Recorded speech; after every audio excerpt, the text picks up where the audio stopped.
nima sababdan o'libdi deb so'raladi. Agar biror kishi bu olamni tark etsa, nima bo'lib o'libdi? Odamlarga bu juda qiziq. Kitobda aytadiki, nima farqi bor insonni nima bo'lib o'lgani? Yotog'ida o'ldi, u bo'lib o'ldi, bu bo'lib o'ldi.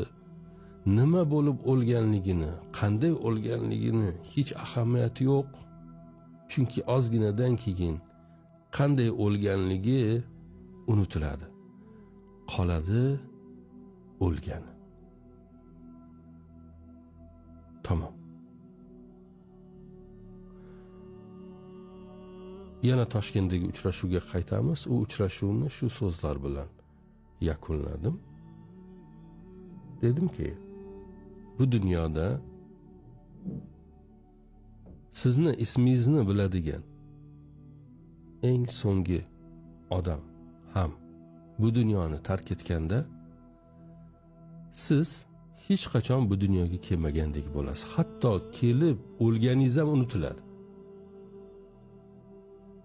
Va hech qachon kelmagandek bo'lasiz, ammo javob berasiz baribir.